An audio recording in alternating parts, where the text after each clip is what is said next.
Sejak dahulu sehingga kini, rata-rata rakyat Malaysia mempunyai bekalan minyak masak di rumah masing-masing. Lemak daripada minyak masak merupakan salah satu esensi yang diperlukan dalam diet harian manusia. Dan lemak ini perlu diambil dalam kuantiti yang kecil. Di sini, setelah kami melakukan pembacaan, didapati bahawa terdapat 8 jenis minyak masak di Malaysia. Pertama, minyak canola. Kedua, minyak zaitun. Ketiga, minyak kelapa. Keempat, minyak sayuran. Kelima, minyak avokado. Keenam, minyak bunga matahari. Ketujuh, minyak kacang. Dan kelapan, minyak bijan.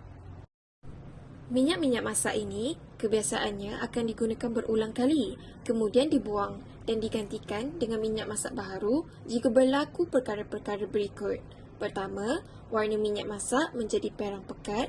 Kedua, minyak masak menjadi lebih likat atau pekat. Ketiga, minyak masak berbau tengik. Keempat, asap banyak dihasilkan semasa minyak masak dipanaskan. Kelima, warna makanan yang digoreng menjadi terlalu perang dan tidak menarik. Keenam, rasa makanan yang digoreng menjadi tidak sedap disebabkan oleh sisa makanan dalam minyak masak. Jadi, kemanakah sepatutnya kita membuang minyak masak terpakai itu? Ada di antara kita yang mungkin dah tahu tentang hal ini, tetapi masih ada juga orang yang menganggap menuang minyak masak atau sisa makanan ke dalam sinki dapur bukanlah satu masalah yang besar.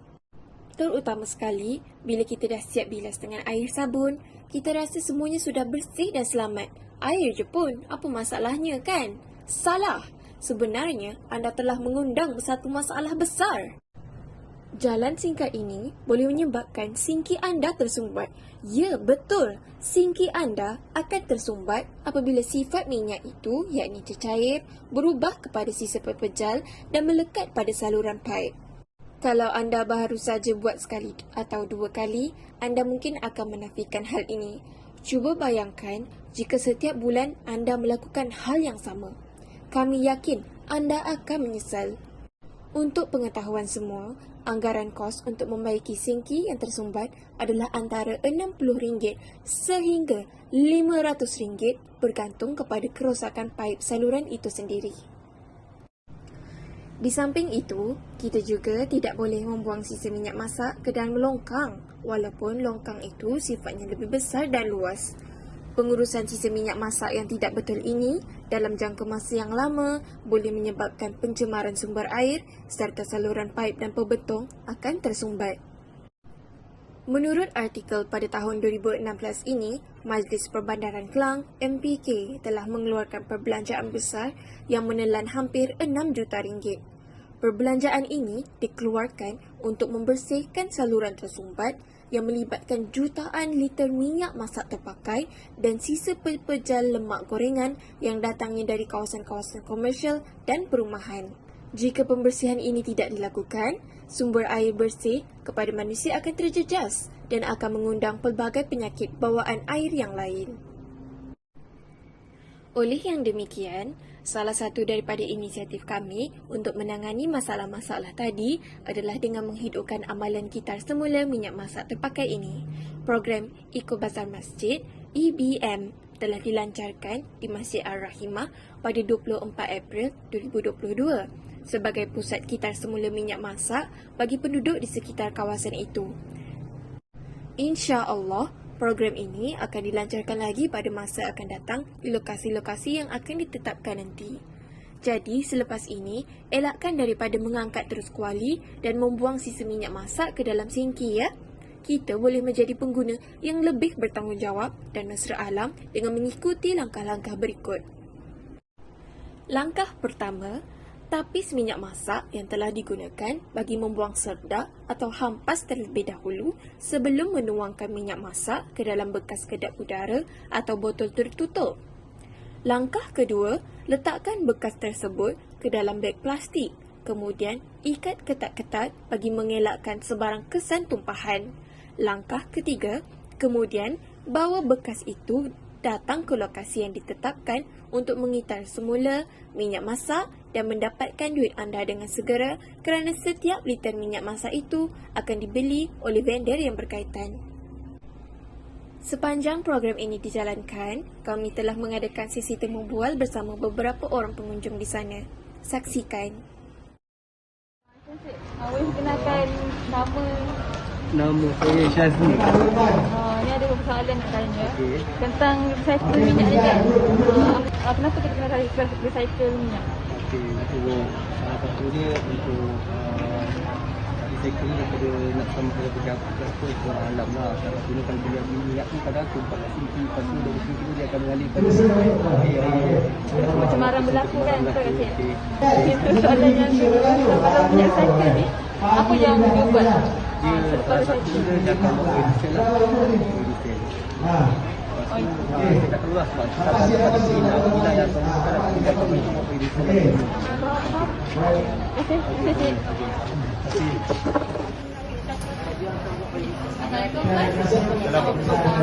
Okey, jadi saya nak interview daripada yang mengenai recycle minyak masak. Alright, nama tuan apa ya? Saya Muhammad Hazwan Milenial. Okey, jadi soalan pertama saya, dah berapa lama dah tuan recycle minyak masak? Sekarang ni masih baru lagi kan? Dalam tahun kedua. Oh, tahun kedua, dah lama jugalah, kayaknya selalu jugalah. Jadi, disebabkan tuan selalu recycle minyak masak terpakai ya. Jadi, apa tujuan tuan recycle minyak masak? Satu, minyak lain tidak buat kita nak save money.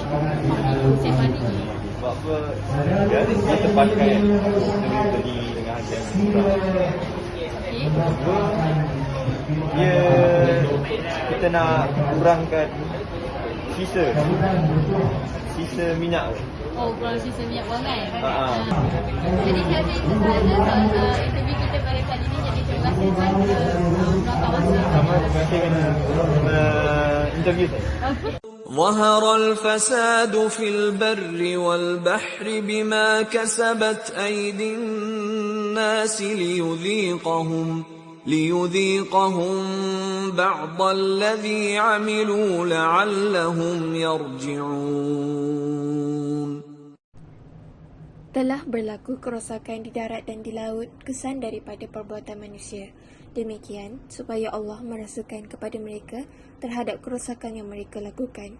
Semoga mereka kembali bertaubat. Surah Ar-Rum ayat 41. Di sini Allah menerangkan bahawa daratan dan lautan adalah saling berkaitan dan kedua-keduanya adalah dimudahkan untuk manusia.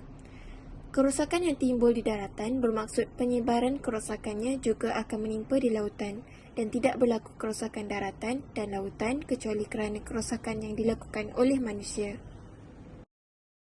وَيَا قَوْمِ أَوْفُوا الْمِكْيَالَ وَالْمِيزَانَ بِالْقِسْطِ وَلَا تَبْخَسُوا النَّاسَ أَشْيَاءَهُمْ وَلَا تَعْثَوْا فِي الْأَرْضِ مُفْسِدِينَ. Telah timbul berbagai kerosakan dan bala bencana di darat dan di laut dengan sebab apa yang telah dilakukan oleh tangan manusia. Timbulnya yang demikian kerana Allah hendak merasakan mereka sebahagian dari balasan perbuatan-perbuatan buruk yang mereka telah lakukan supaya mereka kembali insaf dan bertaubat. Dalam surah Hud, Allah Subhanahu Wa Taala menguatkan lagi tegahan atau larangannya melalui ayat 85.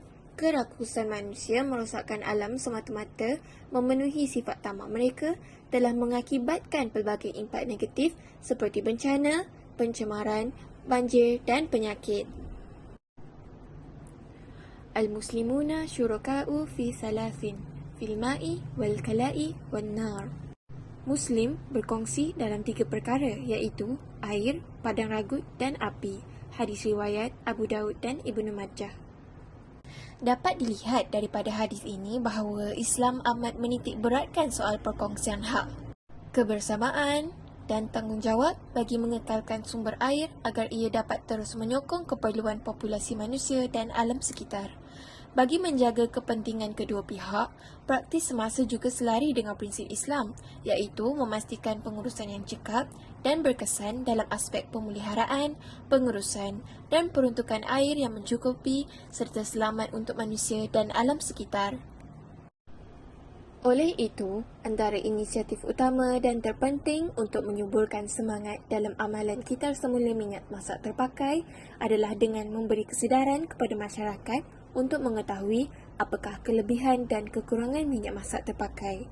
Antara kelebihan minyak masak terpakai ialah ianya boleh diproses menjadi biodiesel untuk kenderaan berat, diproses menjadi sabun basuh harian, menjadi lilin untuk kegunaan di kediaman dan juga untuk menjana pendapatan sampingan dengan memperoleh 1 hingga 2 ringgit bagi setiap 1 kilogram minyak masak terpakai yang dikitar semula.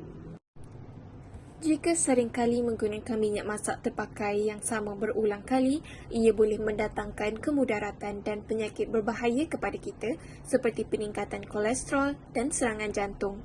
Sekiranya kita membuangnya ke dalam sinki, berkemungkinan aliran air tersebut akan sampai ke laut atau sungai, seterusnya menyebabkan pencemaran air pula di sana.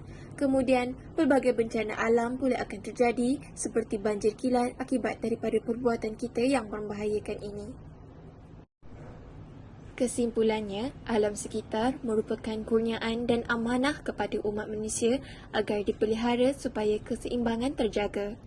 Al-Quran sebagai sumber rujukan mutlak kepada manusia telah menggariskan langkah-langkah pemeliharaan melalui ayat-ayatnya untuk membimbing seseorang itu memelihara alam ini daripada berlakunya kerosakan dan kemusnahan.